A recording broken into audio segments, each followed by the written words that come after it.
2 காரியங்கள் இருக்கு. அதை மாத்திரம் சொல்லிட்டு நான் ஜெபம் பண்ணி முடிக்க விரும்புகிறேன். இனி 2 நடக்க போற சம்பவம். இந்த காலகட்டத்தில் இஸ்ரவேலுக்கு விரோதமாக ஒரு காரியம் எழும்பி வரும். அதான் நமக்கு அடுத்து வரக்கூடிய அடையாளம். வாசிங்க யோவேல் புஸ்தகம் 1ஆம் அதிகாரம். அடுத்து யோவேல் அடுத்த புஸ்தகம் யோவேல் 1:6வது வசனம் வாசிங்க. எண்ணி முடியாத ஒரு பலத்த ஜாதி என் தேசத்தின் மேல் வருகிறது. அதன் பற்கள் சிங்கத்தின் பற்கள், துஷ்ட சிங்கத்தின் கடைவாய் பற்கள் அதற்கு உண்டு. அதாவது இஸ்ரவேலுக்கு விரோதமாக ஒரு நாடு எழும்பி வரணும், ஒரு பலத்த ஜாதி எழும்பி வரணும். அது யாரு அப்படின்னு உங்களுக்கு தெரியணும்னா வாசிங்க வெளிப்படுத்தின விசேஷம் 13ஆம் அதிகாரம் 2வது வசனம் வாசிங்க. 13:2 வாசிங்க. நான் கண்ட மிருகம் சிறுத்தையை போலிருந்தது. அதன் கால்கள் கரடியின் கால்களை போலவும் அதன் வாய் சிங்கத்தின் வாயை போலவும் இருந்தன. இது யார பத்தி? இந்த சிங்கத்தின் வாய் தான் யோவேல் 1:6 வாசிக்கிறோம். அதன் பற்கள் சிங்கத்தின் பற்கள், துஷ்ட சிங்கத்தின் கடவாய் பற்கள் அதற்கு உண்டு. இது யார பத்தி அப்படின்னு கேட்டீங்கன்னா அதுக்கு பேர் தான் யூரோப்பியன் யூனியன். இங்க இருக்கு பாத்தீங்களா, இதான் யூரோப்பியன் யூனியன். இவங்க தான் சிங்கம். வேதத்தில் சொல்லப்பட்டதான எழும்பி வரக்கூடிய ராஜ்யம் 13ஆம் அதிகாரம் வெளிப்படுத்தின விசேஷம் 1ஆம் அதிகாரத்தில் இவங்களை பத்தி சொல்லப்பட்டிருக்கோம். இந்த ராஜ்யம் எழும்பி வரணும். எப்படி எழும்பி வரணும்னா ஆல்ரெடி எழும்பிருச்சு. இப்ப இவங்க தான் அமெரிக்காவுக்கு மாற்றா இருக்கிறாங்க. அமெரிக்கா ஏற்கனவே வீழ்ச்சி அடைஞ்சிருச்சு. உங்க எல்லாருக்கும் தெரியும், கிட்டத்தட்ட 45 நாள் முடக்கம். இப்பதான் இன்னைக்கு தான் திருப்பி சம்பளத்தை வாங்க ஆரம்பிச்சிருக்கிறாங்க. பல $1 trillion முடிஞ்சிருச்சு. அமெரிக்காவுடைய கதை ஓவர். இனி அமெரிக்காவுக்கு பதிலாக இன்னொரு வல்லரசு உருவாகணும். அந்த வல்லரசுக்கு உருவாக்குறதுக்கு ஒரு சண்டை வரும். அதான் நேத்து பார்த்தோம் யுத்தங்கள்.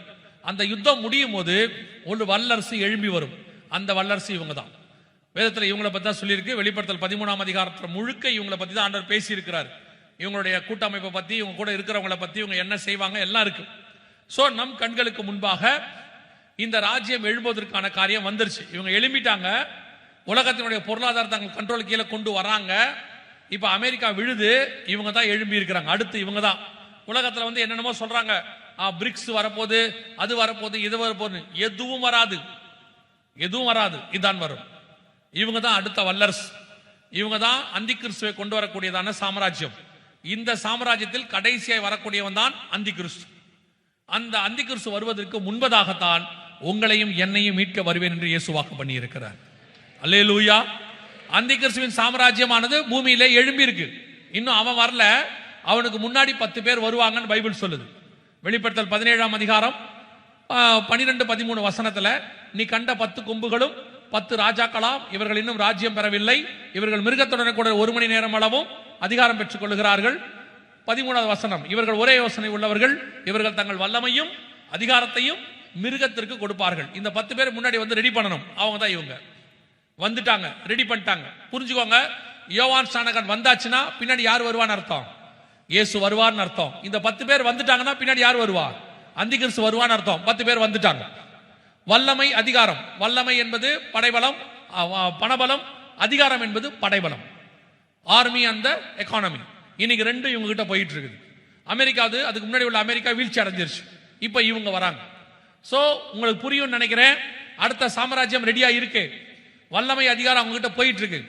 இவங்க வந்து எல்லாத்தையும் அவங்க கையில ஒப்படைக்கணும். அந்த ஒப்படைக்க வேண்டிய 10 பேர் வந்து நம்ம கண்ணுக்கு முன்னாடி இருக்காங்க. இவங்க தான் அவங்க இப்ப இருக்காங்க. சோ இவங்க தான் அவங்ககிட்ட ஒப்படைப்பாங்க. இந்த காலகட்டத்தில் தான், நல்ல கவனிங்க, இந்த காலகட்டத்தில் தான் யோவேல் புஸ்தகத்துல கர்த்தர் மிக முக்கியமான ஒரு காரியத்தை அறிவிக்கிறார். 3 வசனத்தை வாசிக்க போறோம், வாசிட்டு முடிக்க போறோம். நல்லா கவனிங்க, வாசிங்க. யோவேல் புஸ்தகம் 1ஆம் அதிகாரம் 15வது வசனம் வாசிங்க.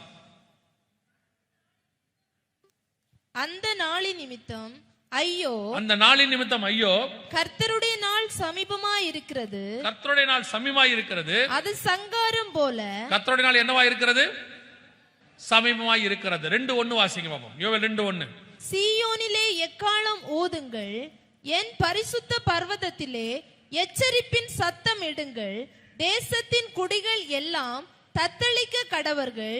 ஏனெனில் கர்த்தருடைய நாள் வருகிறது, அது சமீபமாய் இருக்கிறது. இது 2வது. 3வது வாசிங்க. 2:11 வாசிங்க.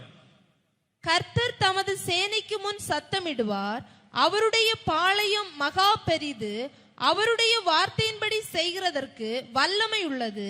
கர்த்தருடைய நாள் பெரிதும் மகா பயங்கரமுமாயிருக்கும், அதை சகிக்கிறவன் யார்? ஒரு தடவைக்கு 3 தடவை 2 அதிகாரத்துல மட்டும் கர்த்தருடைய நாள் சமீபம், கர்த்தருடைய நாள் சமீபம், கர்த்தருடைய நாள் சமீபம்னு கர்த்தர் சொல்றார். இந்த காரியங்கள்லாம் நடக்கும்போது நல்லா கவனிச்சிங்களா? ஓசியாவின் புஸ்தகத்துல கர்த்தருடைய நாள் சமீபம்னு சொல்லல. ஓசியா அந்த வார்த்தையை சொல்லவே இல்லை. ஆனா இங்க சொல்றார் யோவேல், இந்த சம்பவம் நடந்த உடனே அடுத்த சாம்ராஜ்யம் எழும்பும் போது 1 அதிகாரம் 6ஆம் வசனத்துல நடக்குது. 1:15 கர்த்தருடைய நாள் சமீபம், 2:1 கர்த்தருடைய நாள் சமீபம், 2:11 கர்த்தருடைய நாள் பெரிதும் பயங்கரமா இருக்கும். 3 தடவை பேசுறார் கர்த்தருடைய நாளை பத்தி. இந்த கர்த்தருடைய நாள் என்பது என்ன?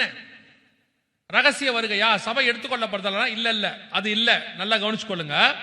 கர்த்தருடைய நாள் என்பது என்ன? வாசிங்க பேதுருவின் புஸ்தகம் 1 பேதுரு 3:9 வாசிங்க பாப்போம். மன்னிக்கணும், 2 பேதுரு 3:9. பிரியமானவர்களே, அப்போ மன்னிக்கணும், அப்போ 1 பேதுரு 3:9. தாமதிக்கிறார் என்று, ஓகே, அதான் தாமதிக்கிறார் என்று சிலர் எண்ணுகிறபடி கர்த்தர் தமது வாக்குத்தத்தத்தை குறித்து தாமதமாய் இராமல், ஒருவரும் கெட்டு போகாமல் எல்லாரும் மனம் திரும்ப வேண்டும் என்று விரும்பி நம்மேல் நீடிய பொறுமை உள்ளவராய் இருக்கிறார். கர்த்தருடைய நாள் இரவிலே திருடன் வருகிற விதமாய் வரும். இது எந்த நாள்? திருடன் வருகிற விதமாய் வரும். திருடன் வருகிற விதமாய் கர்த்தர் எப்ப வருவாரு? நம்ம ரகசிய வருகை நினைக்கிறோம். ஆனா வசனம் என்ன சொல்லுது? வாசிங்க வெளிப்படுத்தின விசேஷம் 16ஆம் அதிகாரம் 15வது வசனம் வாசி. 16-15. இதோ திருடனை போல் வருகிறேன், தன் மானம் காணப்படத்தக்கதாக நிர்வாணமாய் நடவாதபடிக்கு விழித்துக் கொண்டு தன் வஸ்திரங்களை காத்துக் கொள்கிறவன் பாக்கியவான். இது எப்ப நடக்கிற சம்பவம்? 16 வாசிங்க அடுத்த வசனம். அப்பொழுது எபிரேயு பாஷையிலே அர்மகதோன் எனப்பட்ட இடத்திலே அவர்களை கூட்டி சேர்த்தான். இது பகிரங்க வருகையை பத்தி சொல்லப்படுது. கர்த்தருடைய நாள் என்பது எதுக்கு இருக்குது? பகிரங்க வருகை. இப்போ யோவேல் புஸ்தகத்தை நீங்க வாசிச்சு பாருங்க. கர்த்தருடைய நாள் என்பது எதுக்கு அப்புறம் வருதுன்னு நான் உங்களுக்கு சொல்றேன். இப்போ கர்த்தருடைய நாள் என்பது பகிரங்க வருகை. இந்த வெளிப்பாடு தான் இவங்க எல்லாருக்கும் இருக்கு. கர்த்தருடைய நாள் வருது வருது வருது, பயங்கரமா இருக்கு, எல்லாரும் சாக போறாங்க, அதை சகிக்கிறவன் யார்? அவோ வானங்கள் வெந்து அழிந்து 1 பேதுரு 3:10 சொல்லுது. கர்த்தருடைய நாள் திருடன் வருகிற விதமாய் வரும். அப்பொழுது வானங்கள் மடமடம் என்று அகன்று போகும், பூதங்கள் வெந்து உருகி போகும், பூமியும் அது உள்ள கிரியைகளும் எரிந்து அழிந்து போகும். இது அழிவை பத்தி பேசுது. அததான் வெளிப்படுத்தல் 16 அர்மேகதான் யுத்தத்தை பத்தி பேசுது. அதுதான் கர்த்தருடைய நாள். அப்போ நாம் சொல்லக்கூடிய ரகசிய வருகை, சபை எடுத்துக்கொள்ளப்படுதல், இதுக்கு நடுவுல எங்கேயாவது சொல்லப்பட்டிருக்குதா அப்படின்னு கேட்டீங்கன்னா யோவேல் புஸ்தகம் 2ஆம் அதிகாரம் 16வது வசனத்தை வாசிங்க. 16 வாசிங்க. ஜனத்தை கூட்டுங்கள், சபையை பரிசுத்தப்படுத்துங்கள், முதியோரை சேருங்கள், பிள்ளைகளையும் பாலுண்கிற குழந்தைகளையும் கூட்டுங்கள். மணவாளன் தன் அறையையும் மணவாட்டி தன் மறைவையும் விட்டு புறப்படுவார்களாக. மணவாளன் தன் அறையையும் மணவாட்டி தன் மறைவையும் விட்டு புறப்படுவார்களாக. உங்க எல்லாருக்கும் தெரிந்திருக்கிறபடி மணவாளன் மணவாட்டி என்பது புதிய ஏற்பாட்டு சபையினுடைய உறவு. பழைய ஏற்பாட்டில் இஸ்ரவேல் ஜனங்களை அவர் மணவாளன் மணவாட்டின்னு சொல்லல, தேவ ஜனங்கள் தான் சொல்றார். ஆனா புதிய ஏற்பாட்டில் சபையை சொல்லும் பொழுது பவுல் எழுதுறார், கொரிந்தியருக்கு எழுதும்போது, கற்புள்ள கன்னிகையாக ஒரே புருஷனுக்கு ஒப்பு கொடுக்க. வெளிப்படுத்தல் 22:17 சொல்லுது, ஆவியும் மணவாட்டியும் வா என்பார்களாக. 21:2 வெளிப்படுத்தல் விசேஷம் சொல்லுகிறது, நீ வா ஆட்டுக்குட்டியானவருடைய மனைவியாகிய மணவாட்டி தன்னை அலங்காரம் பண்ணினாள். வசனம் சொல்லுது, நீ வா ஆட்டுக்குட்டியாருடைய மனைவியாகிய மணவாட்டியை நான் உனக்கு காண்பிக்கிறேன். மணவாட்டி என்பது புதிய ஏற்பாட்டு சபை. இதுக்கு நடுவுல கர்த்தருடைய நாள் எங்க வருது பாருங்க, திருப்பி பாருங்க. யோவேல் என்ன சொல்றாரு நீங்க வாசிங்க. 3ஆம் அதிகாரம் 14வது வசனம். யோவேல் வாசிங்க 3:14. நியாய தீர்ப்பின் பள்ளத்தாக்கிலே ஜனங்கள் திரள் திரளாய் இருக்கிறார்கள். நியாய தீர்ப்பின் பள்ளத்தாக்கிலே கர்த்தரின் நாள் சமீபமாய் இருக்கிறது. இதுதான் அந்த அர்மேகதான், மெகித வேலி. நீங்க வாசிச்சீங்கல்ல வெளிப்படுத்தல் 16, 15, 16.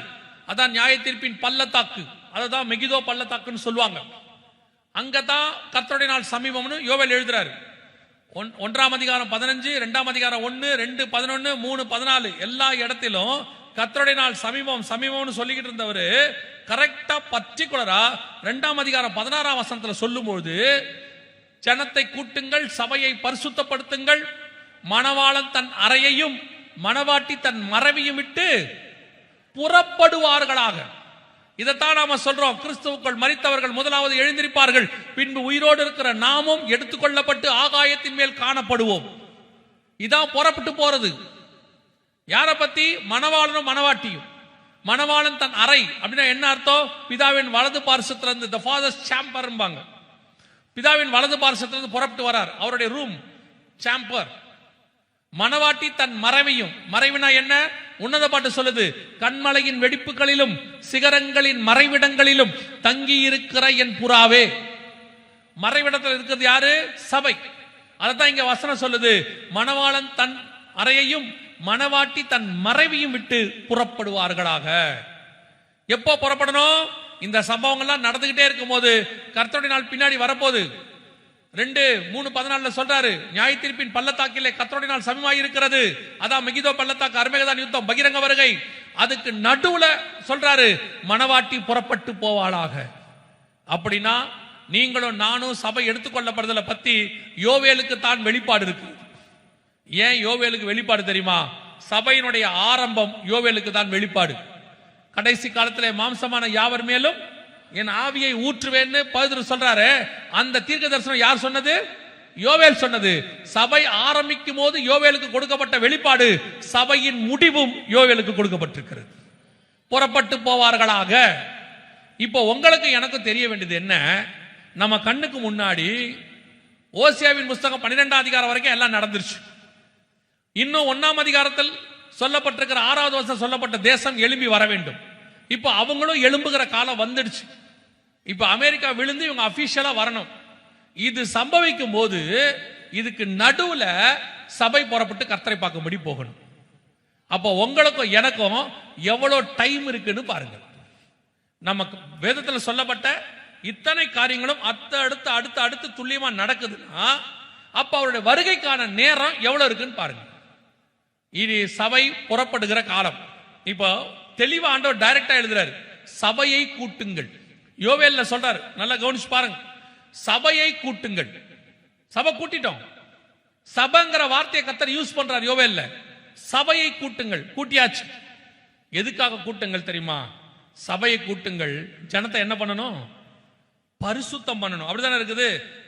ஜனத்தை கூட்டுங்கள், சபையை பரிசுத்தம் பண்ணுங்கள். இப்போ உங்களை எதுக்கு ஆண்டவர் கூட்டி சேர்த்திருக்கிறார் தெரியுமா? மணவாளனை சந்திப்பதற்கு, பரிசுத்த அலங்காரத்தை செய்வதற்காக சபையை கூட்டி இருக்கிறார் ஆண்டவர். சபையினுடையதான மிக முக்கியமான காலகட்டம், எடுத்துக்கொள்ளப்படுகிற காலகட்டத்துக்கு நாம் வந்திருக்கிறோம். மணவாளனை சந்திக்கிற இடத்திற்கு நீங்கள் நானும் வந்திருக்கிறோம். எப்ப வேணாலும் இயேசு கிறிஸ்துவினுடைய வருகை சம்பவிக்கும். நம்ம கண்ணுக்கு முன்னாடி நடக்கிற எல்லா அடையாளங்களும் நடக்குது. ஆனா இப்போ கர்த்தர் நமக்கு கொடுத்திருக்கிற நேரம் என்ன? அதை தான் திருப்பி சொன்னேன். கொரோனாவுக்கு பிறகு கர்த்தர் கொடுத்திருக்கிற இந்த டைம் எதுக்கு தெரியுமா? சரி, ஒரு பிரச்சனை முடிஞ்சிருச்சு, நாம ரொம்ப கிளாஷுவலா இருக்கலான்னு. நீங்க வாசிச்சு பாருங்க, வெளிப்படுத்தல் முழுக்க எப்படி இருக்கும் தெரியுமா? 1ஆம் ஆபத்து கடந்து போயிற்று, 2ஆம் ஆபத்து வருகிறது. 2ஆம் ஆபத்து கடந்து போயிற்று, 3ஆம் ஆபத்து வருகிறது. ஒன்னு போச்சுன்னா அடுத்து வரப்போகுதுன்னு அர்த்தம். இப்ப கொரோனா முடிஞ்சிருச்சு. இப்ப ஆண்டவர் நமக்கு ஆயத்தம் பண்றதுக்கான நேரம் கொடுத்திருக்கிறார். சபையை கூட்டி இருக்கிறார், ஜனத்தை கூட்டி இருக்கிறார். சபை என்ன பண்ண போறாரு? பரிசுத்தம் பண்ண போறார். எதுக்காக? சபை மணவாட்டி புறப்பட்டு மணவாளனை பார்க்கும்படி போக போகிறார். அல்லேலூயா. அப்ப நீங்களும் நானும் இந்த மணவாளனை சந்திப்பதுக்கு ஆயத்தமா இருக்கிறோமா? இதான் கேள்வி. இந்த அடையாளங்கள்லாம் எதுக்காக தெரியுமா? இந்த அடையாளங்கள் இவ்வளவு தூரம் காட்டணுமே எதுக்காகனா, வசனத்தை உறுதிப்படுத்துவதற்காக. இந்த தீர்க்க தரிசன வசனங்கள் எல்லாம் 100% உண்மை. கர்த்தர் சொன்னபடி துல்லியமா நடக்க ஆரம்பிச்சிருச்சு. இனி காலம் செல்லாது. கர்த்தருக்கு சித்தமானால் நம்முடைய தலைமுறை அவருடைய வருகையை பார்க்கிற கூட்டமாக இருக்கும். கர்த்தருக்கு சித்தமான, ஏன்னா அவர் வரும் நாளாகிலும் நாளிகையாகிலும் பிதா ஒருவரை தவிர மற்ற ஒருவனும் அறியான், பரலோகத்தில் உள்ள தூதர்களும் அறியார்கள். நமக்கு ஒரே ஒரு விசுவாசம் இருக்கு, ராஜா நினையாத நாளிகையிலே வரப்போகிறார். அல்லேலூயா. அப்ப சந்திக்கிற இடத்துல நீங்க இருக்கீங்களா? சந்திக்கிற இடத்துல நாங்க இருக்கணும், என்ன செய்யணும்? இந்த வருகையில போறதுக்கு என்ன பண்ணணும்? ஒரு சில காரியங்களை நான் இன்னைக்கு சொல்றேன். நான் சொல்லிட்டு நேரத்துக்கு முடிச்சிருவேன். நாளைக்கு இன்னும் சில காரியங்கள் இருக்கு, அதையும் சொல்லிட்டு கடைசி நாள் கூட்டத்தில் நாம் அதை ஜெபித்து முடிப்போம். முதலாவதாக, இயேசு கிறிஸ்துவின் ரத்தத்தினாலே பாவ மன்னிப்பு நிச்சயத்தை பெற்றிருக்க வேண்டும். இரண்டாவது, பிதா குமாரன் பரிசுத்தாவின் நாமத்தினாலே தண்ணீர்ல மூழ்கி ஞானஸ்நானம் எடுத்திருக்கணும். மூன்றாவது, மீட்கப்படும் நாளுக்கென்று முத்திரையான பரிசுத்தாவின் அபிஷேகத்தை பெற்றிருக்க வேண்டும். இது பேசிக், அடிப்படை. இதை நாம எடுத்திருக்கிறோமா? ரட்சிப்பின் அனுபவம் இருக்கா? தண்ணீர்ல மூழ்கி ஞானஸ்நானம் எடுத்திருக்கிறோமா? பரிசுத்த அபிஷேகத்தை பெற்றிருக்கிறோமா? இதோடு கூட சபை பரிசுத்தம் பண்ணப்பட வேண்டும். மணவாளன் கேட்ட மணவாட்டியை மாறணும். ஆண்டவர் விரும்புகிற இடத்துக்கு நீங்கள் நானும் வரணும். அப்பதான் வசனம் சொல்லுது, மணவாளனும் மணவாட்டியும் புறப்பட்டு மேலே போக போகிறார்கள். அல்லேலூயா. கர்த்தருடைய வருகை மிக சமீபம். இனி காலம் செல்லாது. இது உங்களுக்கு கொடுக்கப்படுகிறதான எச்சரிப்பு. இது எச்சரிப்பு. இந்த எச்சரிப்பை சீரியஸா எடுத்துக்கிட்டு ஆயத்தப்பட்டீங்கன்னா வருகையில பிரவேசிப்பது எளிது. அல்லேலூயா. நாம் ஜெபிக்க போகிறோம். ஏந்திரிக்கலாமா நம்ம தேவ சமூகத்தில்?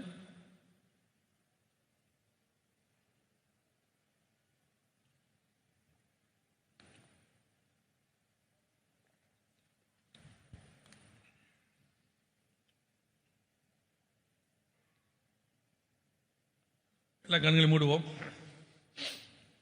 நாம் ஜெபிக்க போகிறோம். ராஜா வருகிற காலம் சமீபமாயிற்று. ஆண்டவர் பெரிய காரியத்திற்கு பிறகு நம்மளை கூட்டி சேர்த்திருக்கிறார். ஜனத்தை கூட்டுங்கள், சபையை பரிசுத்தம் பண்ணுங்கள்.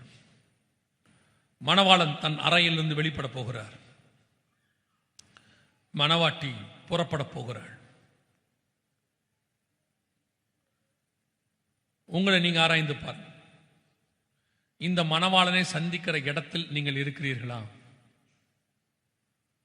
நெடுநாளாய் காத்திருந்த காரியம் முடிவுக்கு வரப்போகிறது.